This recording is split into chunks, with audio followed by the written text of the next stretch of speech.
So, magandang araw guys. So, biyahe naman ulit tayo. Punta tayong Laguna. So, meron tayo pupuntahan ngayong mga units. So, tatlong Ford Fiesta tong lalakbay natin ngayon. So, dalawang blue, isang silver. So, umpisa natin sa Laguna. So, 2013 to. Pare-parehas 2013. Yung isang silver, 2014. So, ito na. Nakarating na tayo dun sa target location. Ito yung unang pinuntahan natin. Yung first na Fiesta. Ito, 2013. Tapos, yan, no? Lumabsayin pa ako. Unfortunately, inabutan kay ma'am to, sumabog yung engine. Problema, matigas yung price si ma'am sa 170K. Makakabili ka na umaandar na ganito. Within 150 to 170K sa amin, ng working lahat. So, hindi to uubra. Chinek na rin na mechanic namin. Then, syempre, hindi makakalimutan, in-OBD na rin namin. So, lahat nakapula. So, madugo to. So, in-advisean na lang natin si ma'am kasi nandun na rin naman tayo sa area kung anong pwedeng gawin sa unit niya. Sir.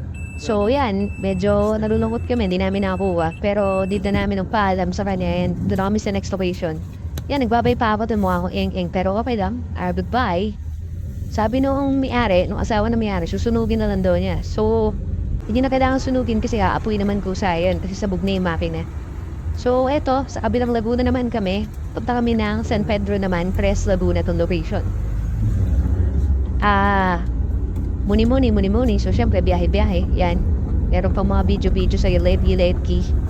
Tapos, yun nga, dumating na tayo din sa second location natin. Doon natin itong Santa Fe kasi tinetesting din namin, tinetest drive din namin for long drive. So, all goods ng Santa Fe na to. Hindi ko alam ano dyan, aircon. Tapos, yun sisipat ko na yung Fiesta ng isa. Pares din ang color, pares din ang model. Tapos, na pinagbuksan na kami ni Sarah. So, keep in mind pa, kung ganyan to si Sarah, ang una niya sasabihin sa atin, meron pang naman titingin kukuhanin na nila. So, eto, medyo alam na agad natin itong galawan. Ito yung galawan na, na ayaw ipabenta. So, yan, chinek na rin naman namin. So, yan, all good naman, over yung marina. Pero nung inobiti namin, hindi sa amin sinabi nung owner na may problema po sa tranny. So, yun nga, usap. Bago kami magtawaran, pinacheck namin yung papers. Yun, binigyan sa amin to Xerox. So, wala pa ng papers yung Porsche na binibenta niya, may utang pa sa bangko. So, kapag kasi ganyan guys, hindi namin binibili, income birthday, wala ka naman CR, presyo mo, presyong, makakabili ka na ng maayos sa umaandar and complete papers. So, sa presyo na binigay sa amin ni Sir, so, said, ang problem lang dyan, yun nga, laylay nung biniyahin namin, tapos wala pa ng papel. So, moving on, punta kami sa, ano na nito, meron kaming client na last week pa sa amin na promise na ibibenta units amin. So, pauwi na rin naman, dumaan na rin kami pa Nafe area. Ito yung pangatlong fiesta natin na 2013, 2014 pala to, S. So, itong fiesta na to nung last week, gandang-ganda kami. Sa pasabi namin, sobrang sariwa talaga to. Kaya nung nag-message si ma'am kasi nakuha nila yung bago nilang kotse, wala ng parking.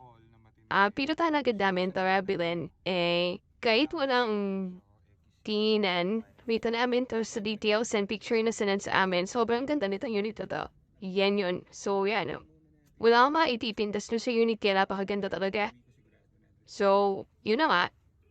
Yung ginawa namin, matigas sa presyo sila, sir. Wala naman kami magawa kasi maganda naman nga talaga yung unit. So, wala tayo choice kundi bilhin kasi pasasayang yung mga biyahe natin, mga pinuntahan natin. So, yan may mga post-player pa rito pero all goods naman yan. Baka pupunta ng Mowen o ewan ko baka punta ng birthday.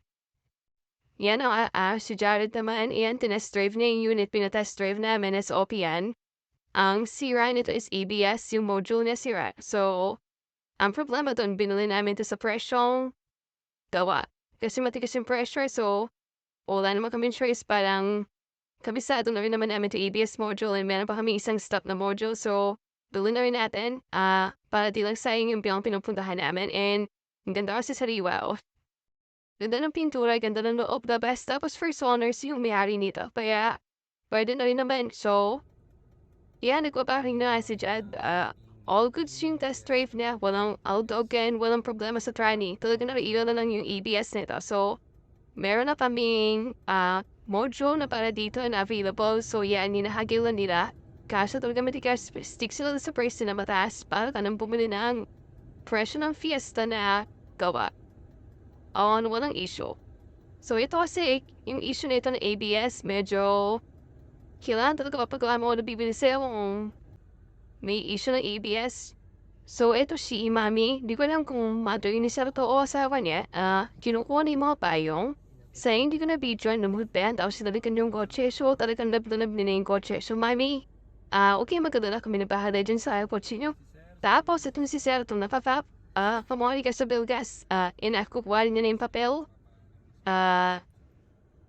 Ang gagawin pala namin dito is, kasi alas 5 na eh. So, gusto nila sa bangko, may alam naman sila, sir, dito na malapit na mall na, inga, dyan kami. Dyan namin nagbayaran sa loob ng mall kayo na fast fade na. So, okay naman, transaction, good naman. So, yun na nga, uwi na namin itong fiesta na ito, 2014S. So, pagawa na natin agad bukas para ma-posting na natin. So, yun lang.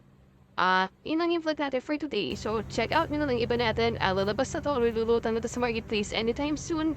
Check out nyo na lang. So, napakaganda na ito. Pogi, pogi, pogi, pogi.